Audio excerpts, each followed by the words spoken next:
اعوذ باللہ السمیع العلیم من الشیطان الرجیم من ہمزہ ونفخہ ونفثہ۔ بسم اللہ۔ سورہ بقرہ کے فضیلت کے متعلق بیان کر رہے ہیں۔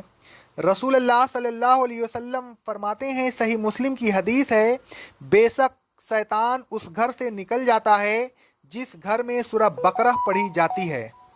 حضرت ابو امامہ رضی اللہ تعالیٰ عنہ کہتے ہیں کہ رسول اللہ صلی اللہ علیہ وسلم نے فرمایا، صحیح مسلم کی حدیث ہے، دو جگمگانے والی صورتیں یعنی بقرہ اور آل عمران پڑھا کرو، کیونکہ وہ دونوں قیامت کے دن ایسی حالت میں آئیں گی گویا وہ دو بادل ہیں یا دو شائبان ہیں، یا سب باندھے ہوئے پرندوں کی ٹڈیاں ہیں۔ وہ اپنے اصحاب کی طرف سے حجت پیش کریں گی، سورہ بقرہ پڑھا کرو، اس لیے کہ اس کا حاصل کرنا برکت ہے، اس کا چھوڑ دینا حسرت ہے، اور یہ ایسی صورت ہے کہ جادوگر اس کا مقابلہ نہیں کر سکتے۔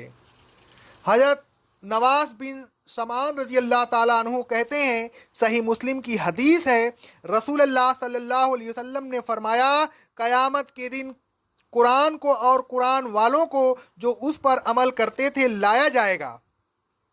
سورہ بقرہ اور سورہ آل عمران قرآن کے آگے آگے ہوں گی۔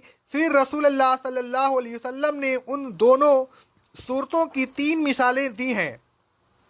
ان مثالوں کو اس وقت سے کبھی نہیں بھولا۔ رسول اللہ صلی اللہ علیہ وسلم نے فرمایا، گویا کہ وہ دو بادل ہیں یا دو سیاہ شائبان ہیں جن کے درمیان خوب روشنی ہو رہی ہے، یا قطار باندھے ہوئے پرندوں کی دو ٹکڑیاں ہیں۔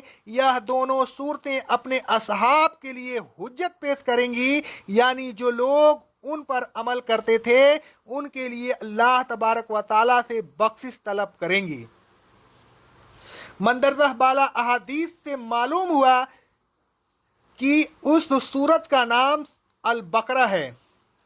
زمان نزول، حضرت عائشہ صدیقہ طاہرہ مطہرہ رضی اللہ تعالیٰ عنہا فرماتی ہیں، صحیح بخاری کی حدیث ہے، سورہ بقرہ اور سورہ نساء اس زمانہ میں نازل ہوئی جب میں رسول اللہ صلی اللہ علیہ وسلم کے پاس تھی، یعنی ودا ہو کر رسول اللہ صلی اللہ علیہ وسلم کے گھر میں آ چکی تھی۔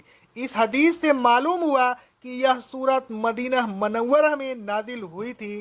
اقول قولی ھذا، استغفر اللہ استغفر اللہ استغفر اللہ۔